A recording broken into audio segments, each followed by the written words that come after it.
大家好，欢迎来到学识 Plus。今天我要给大家介绍由释古浩尔先生所著的《无敌的晚年》这本书。今天视频的内容包括以下2个部分：第一，放下欲望才能无敌；第二，只要活着就能感到快乐。首先是第一部分，放下欲望才能无敌。本书的标题是《无敌的晚年》，这里的无敌，并不是指打造强健的身体或坚不可摧的精神，也不是指拥有数不尽的财富，而是探讨一个普通老人该如何生活，才能度过平静安稳的晚年。归根结底，这完全取决于心态。那么，老年的敌人到底是谁呢？佛教认为，人活着的痛苦，也就是所谓的人生的敌人，包括生、老、病、死。广义来说，还包括人与金钱。应对痛苦的方法大致有4种：一、让敌人消失；二、接受敌人；三、不把对方当作敌人；四、不在意敌人。其中，生其实只是生命过程中的一部分，因此不必视为敌人。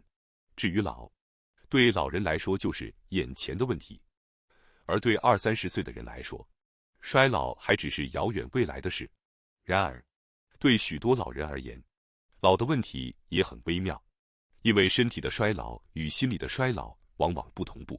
身体确实在衰退，但精神上却不认为自己已老。事实上，现在75岁以下的高龄者，大多并不真心觉得自己是老人，嘴上可能自嘲我都老了，但心里并不这样认为。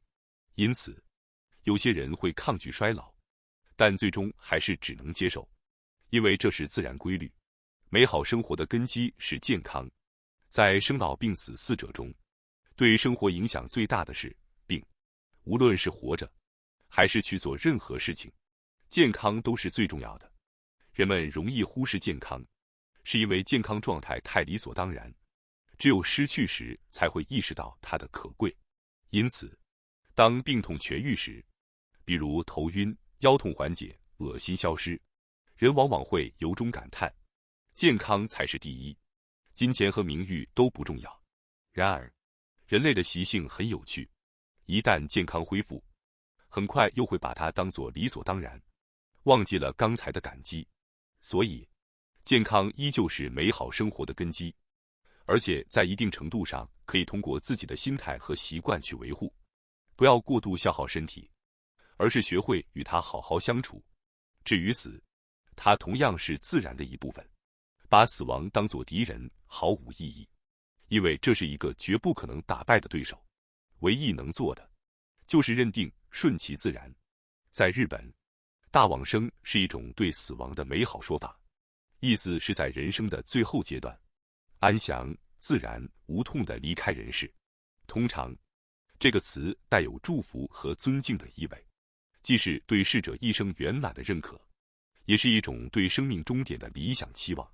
在一些观念中，如果一个人能够健康地活到90岁甚至100岁，然后平静地闭上眼睛，这就被称作大往生。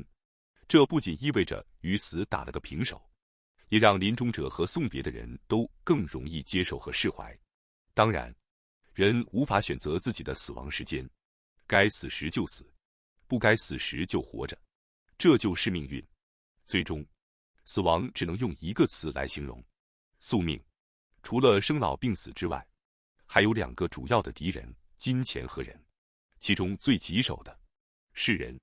在人际关系中，尤其是面对不合理的行为或与自己喜好相冲突的言行时，很难抑制内心的烦躁与不快。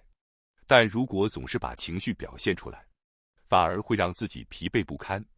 更好的做法是，在心里暗暗咂舌，内心里踢上一脚，表面却不露声色。如果有可能，干脆一刀切断这种单方面的关系。能不和讨厌的人来往，就不要来往。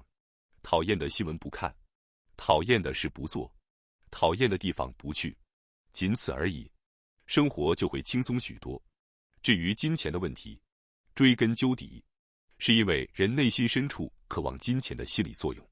归根结底，这与物欲有着直接的关系。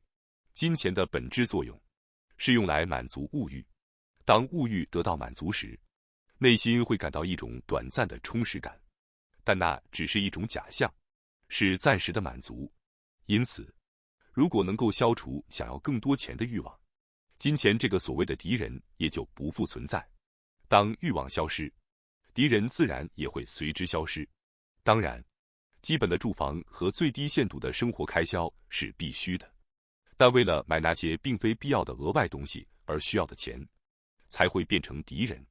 对于物欲强烈的人来说，让他们彻底放下物欲并不容易。也就是说，无敌并不是打败敌人，而是让敌人根本不存在。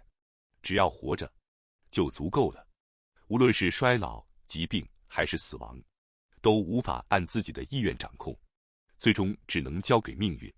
作者认为，这个世界本质上并不是什么美好的地方，所以对人和社会都不抱太多期待。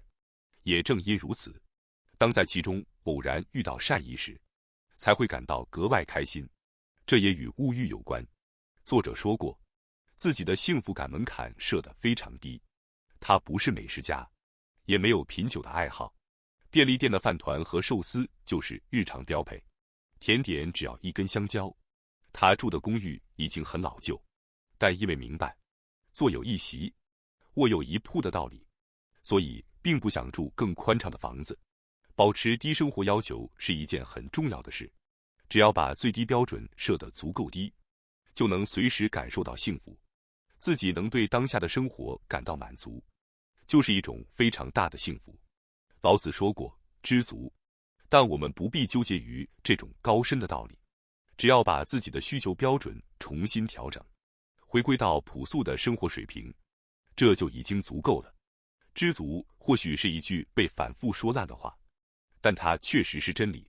这样一来，就不需要整天玩手机、刷社交媒体，也不必让生活被各种活动填满。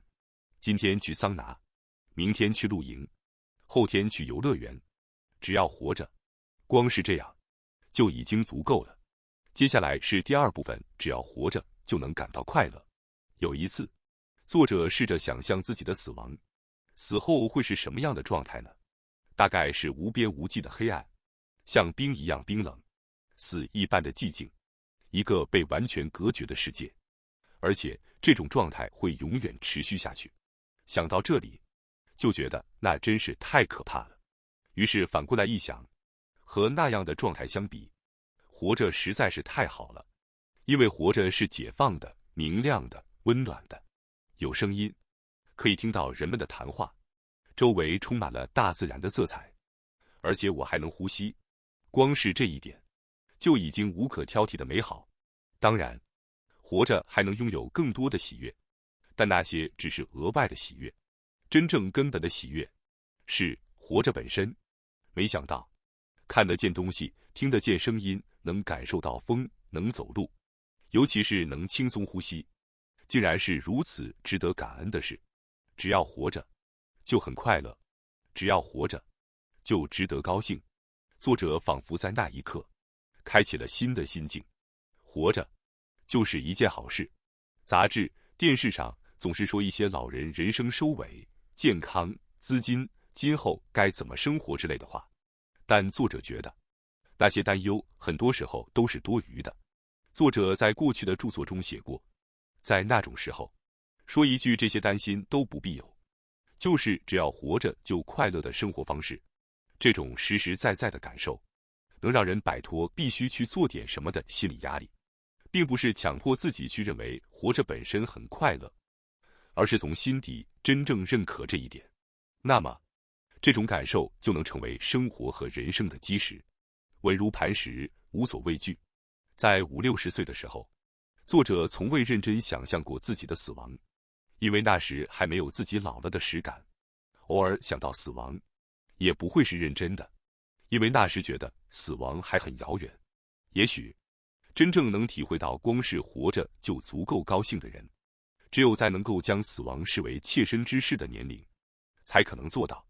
对作者而言，这是从75岁开始的意识变化。虽然作者曾说过不认为自己是老人，但在身体不适或心情低落时，依然会被老年意识侵袭。与其说是这种意识，不如说是死亡在悄悄探头的感觉。正因为如此，反照之下，那种之前不曾留意的活着的可贵，才会清晰地浮现出来。说它是特权可能有些夸张，但作者还是愿意说，这确实是一种特权，因为只要活着就高兴，就是无敌。这里的无敌，不是指战胜所有敌人，而是敌人从一开始就不存在，不需要大量的金钱，不需要房子，不需要车，只要活着就好。那些质疑活着到底有什么好的声音，也不再是敌人，因为作者真的觉得，活着本身就很快乐。不知从何时起，退休后怎么活，老年怎么过，成了理所当然会被讨论的话题。确实，从观念上说，退休和老年可以被当作一个阶段，但把它当作一个完整的时间段去规划该怎么活，这谁也不可能知道。唯一能确定的，就是退休后的今天，老年的今天，就只是去过好它，没有特别的事，只是活着而已。早晨起床、吃饭、散步、骑车、去图书馆、看电视、读书、看电影，晚上睡觉，好像什么也没做，其实什么也都做了。所以，今天依然觉得只要活着就快乐，这就已经足够无敌了。感谢大家收看今天的节目。如果你喜欢我们分享的内容，记得点赞、订阅并开启小铃铛通知，第一时间获取我们的更新。在下次的节目中，我们将继续为大家分享更多有益的内容。再次感谢大家的支持，我们下期再见。